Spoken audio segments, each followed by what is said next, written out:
A 7-meter-tall mountain of ice is achieving its goal, publicity. The structure spotted in a downtown parking lot yesterday. It is slowly melting, but not as quickly as some would like. That's because the person behind this chilly display, Toronto rap icon Drake, says buried inside is the date his next studio album is dropping. Now, just last hour, Drake confirmed the release date on Instagram, May the 15th. So what are the thoughts behind creating a campaign that you hope goes viral like this? For a discussion on that, we've reached Vivek Astvanch, an associate professor of quantitative marketing and analytics at McGill University. Thank you very much for joining us. As a marketing professor, what do you think of this ice block stunt? Thank you for interviewing me, Ian. In my opinion, the stunt is creative and very consistent with the name of the album, Iceman. So it creates a high recall value among fans, which will hopefully propel them to buy the album and attend all his events. So everybody tries to go viral. Everybody tries to get free publicity, and it can fail horribly. What are the risks of doing something like this? The foremost risk is that of crowd control, the police being called.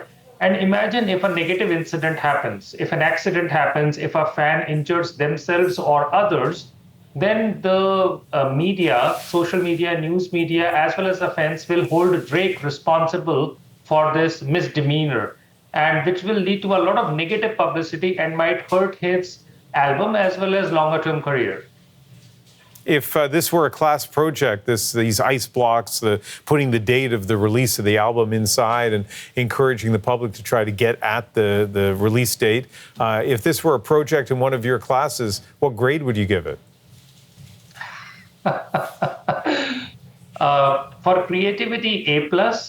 For potentially risk planning and contingency management, a B-. You know, as long as there's been recorded music, there have been publicity stunts. So a free concert on the roof of a building, for example, making up rumors about all kinds of things around artists, just anything that can create buzz. But that was all in the pre-social media era. Nowadays, you create buzz and it can be amplified, 100-fold, 1,000-fold by people on their TikTok and Instagram accounts. So give me a sense of the kinds of things that create good virality for a marketer. Basically, there's nothing like bad publicity. Every publicity is a good publicity, and the fact that you and I are discussing that at prime time suggests that there is already attention that we are paying.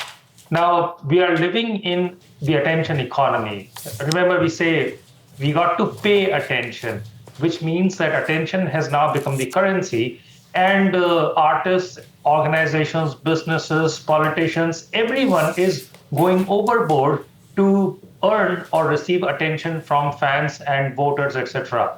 So there's no limit to what artists can do in order to create buzz, awareness, and interest.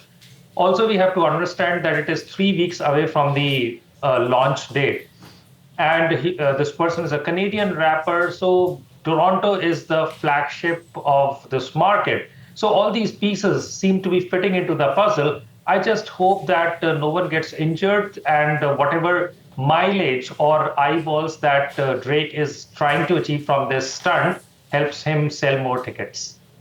I remember the first time I went to Los Angeles and driving along Sunset Boulevard, and there were billboards on Sunset for album releases and TV shows and stuff like that.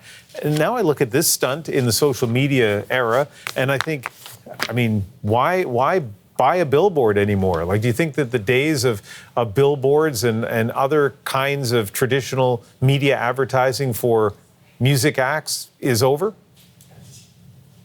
I hesitate to say that it is over. What we have to remember is the audience that Drake is trying to attract. These are Gen Z people. They are not going to roam around on the streets and looking at billboards. These are kids that are often on digital platforms or social media platforms. And it is very important for Drake that he connects with his audience through social media platforms. Now, again, there is so much content available on social media platforms, so he has to do something that draws instant attention and sticks with the fans for a period of at least 3 to 4 weeks. And I remember a few weeks ago, he was driving a truck in Toronto, etc. So he has been doing something engaging, but this one is very relevant, very much connected with the Gen Z people. And importantly, it is happening in the offline world because he's asking his fans to come to downtown Toronto parking lot and hit the ice sculpture that he has created to find the date. Now, as we have seen, it took just a couple of days for the date to be released. And now, with news media and social media covering this particular event, he's only going to benefit. Vivek Adsvanch, Associate Professor of Quantitative Marketing and Analytics at McGill University in Montreal. Thank you. Thank you. Bye-bye.